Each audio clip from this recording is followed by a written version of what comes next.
le calcul MNT et le périmètre. Dans cette vidéo, on va voir comment calculer le MNT et son périmètre à partir d'un levé topographique déjà utilisé auparavant dans les vidéos précédentes. Suivez la vidéo jusqu'à la fin pour en profiter davantage.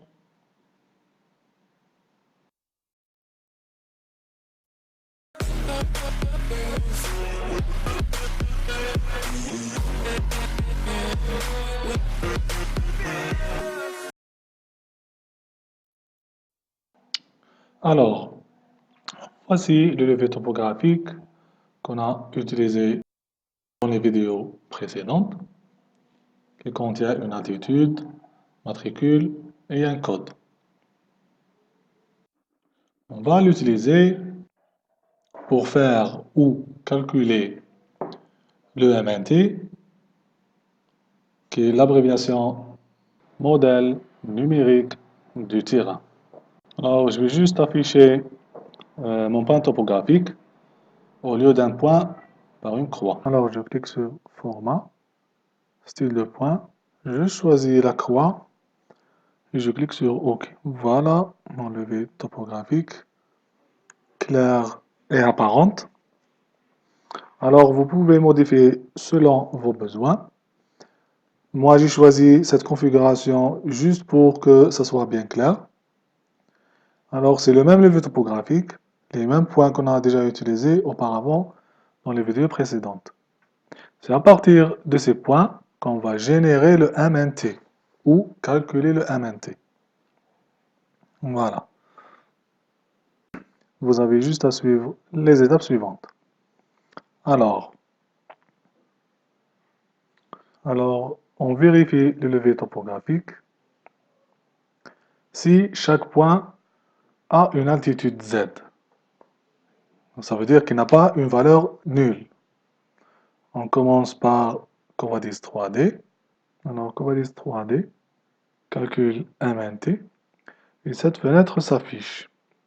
Qu'est-ce qu'on a ici? Donc, ici, on a le calque du levé topographique. Et ici, on a le nombre des points topographiques dans notre fichier ou dans notre projet. Et si on coche ici, ça va nous donner la main sur le chemin de notre fichier TXT. En le visualisant, le fichier TXT s'affiche. L'altitude, les coordonnées en X et en Y, le matricule et le code. Voilà.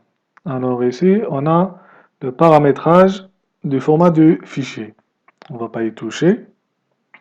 OK, et je ferme. Je décoche cette case. Alors ici, on a, concernant le filtrage des altitudes, on a une altitude minimum, une autre maximum, si on veut imposer une certaine valeur. Voilà. Donc concernant maintenant le périmètre, on va cocher ici.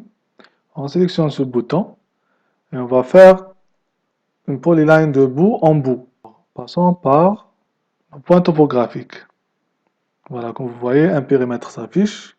Et si on clique ici, on a le paramétrage général du périmètre. On en parlera prochainement. Je clique sur OK. Alors, le fichier de résultat s'affiche et ça va nous donner les altitudes qui ont, ou les points topographiques qui ont un Z égal à 0. Ça va nous donner les coordonnées en X et en Y minimales et maximales, mais aussi l'altitude minimum et maximum, le nombre de points, le nombre de codes de périmètre, les voici. Voilà, comme vous pouvez voir, ça nous donne 10. Ça nous donne aussi le nombre de faces prévues pour le calcul. Si on clique ici, on peut enregistrer notre fichier. Mais bon, ici on a une configuration qu'on ne va pas y toucher aussi. OK. Je clique sur calculer. Voilà.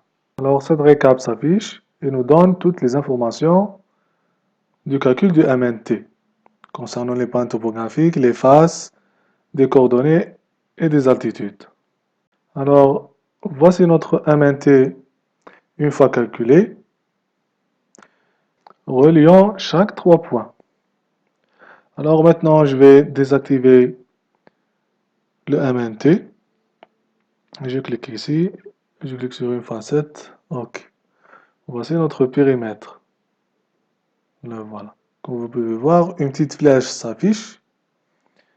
Ça veut dire qu'il nous informe sur le sens de la pente du terrain.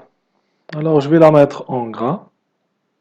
Je vais chercher la palette pour modifier ou ajouter une épaisseur à notre périmètre. C'est juste pour le visuel, pas plus. Alors, je fais un clic droit en haut.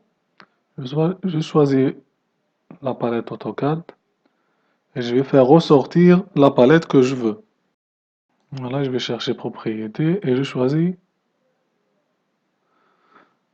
une épaisseur pour notre périmètre pour le visualiser.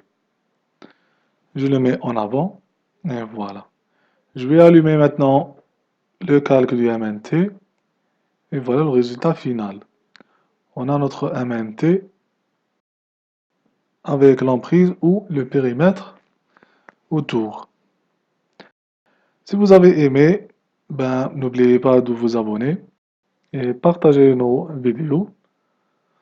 Et à la prochaine fois. À plus.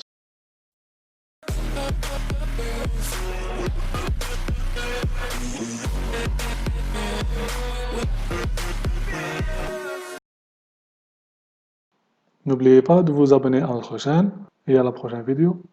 À plus.